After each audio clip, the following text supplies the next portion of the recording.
Alright, welcome to Dummynation. Today we are doing an ideology primer, so let's just start as China.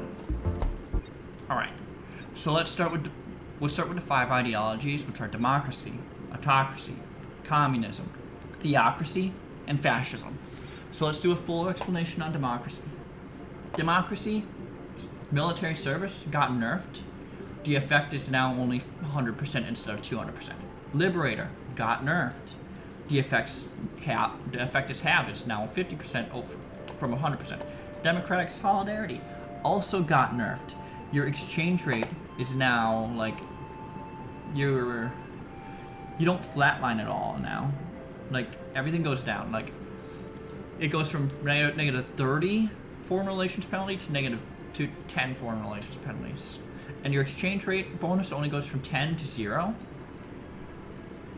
And you only get 5% democratic solidarity bonus, so 5% positive relations if you are attacked by a country from less than half the political freedom of you. Basically, democracy, generally trash now. Autocracy, paramilitary, probably going to end up being the most important, most useful perk of autocracy. It lowers your military spending. If your economy cannot support the minimum maintenance cost of your army, you will have a higher decay rate. So military maintenance costs extremely important. So for a small economy, for anyone, I would say autocracy is probably the play. Martial law got a slight buff. So like, I think you're gonna be seeing a lot of autocratic meta. If you're not like gonna invade anyone, you don't need martial law. You can always crank martial law up later. If you're gonna be invading people, you generally don't worry about maintenance costs. But if you're gonna play a passive game, maintenance cost is vital. You need to keep it low so that your economy keeps growing. And then corruption. Because autocracy got buffed in these two aspects, paramilitary and martial law, it received a debuff in terms of how powerful the corruption hits. Like, if I want paramilitary max for the 65% reduction to maintenance cost, I'm now losing 7.5 for my troops. So like, it used to be 20% max, now it's 30% max. If I run like 20, like in the past I'd run something like this for autocracy, 60-80. We're now looking at a 15% debuff. So the debuff is more flat, per se. Like, you can't crank up autocracy as much. So, autocracy got a big buff, but also a big caveat. We're going to go to communism now. First thing to notice, flat bonuses for communism. 10% faster troops immediately, 5% increased budget limit immediately. Call to arms, same effect at the end, 100% higher troop rate. So, like, we would be recruiting more per tick if we run this. Planned economy, which I basically never run. I can see this being useful if you just max out the sliders for whatever reason, but then you're paying for it on the back end, so I don't really like it. When sovereign wealth fund was broken, communism would be the endgame meta, but they fixed it during closed beta so that it only provides a 100% bonus. So I don't know if this is going to get as much use. It still can be useful, though. But let's go to theocracy. Holy War, 100% extra militia spawn rate when being invaded.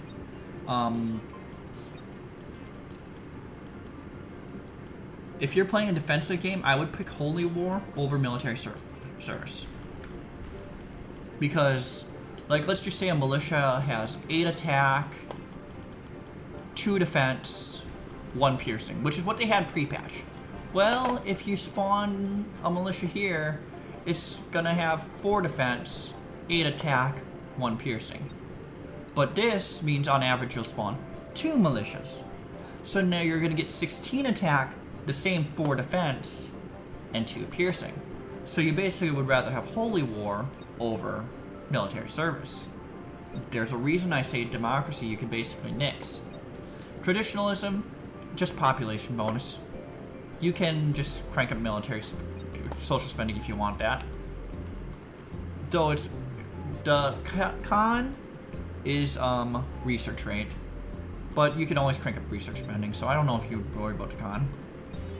We forgot to talk about this economic stagnation here. It's still the same. Only just, yeah, it's still the same.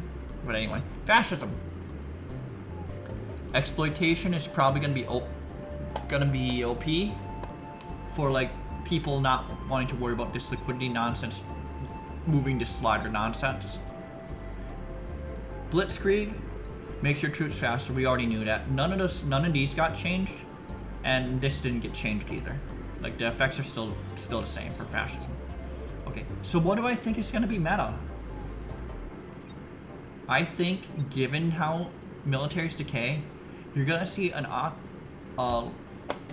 either a autocracy meta, because lower decay rate is nice because of your military spending, or you're going to see a fascism meta because you can recruit troops so much cheaper.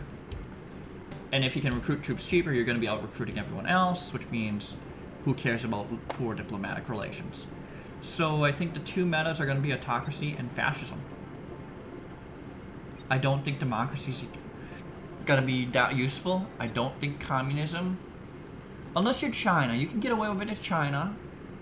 But otherwise, no, I don't think communism is going to be used up that often. It's going to be autocracy and fascism, with democracy being what people not in the know use, because they used to use it and it was so powerful.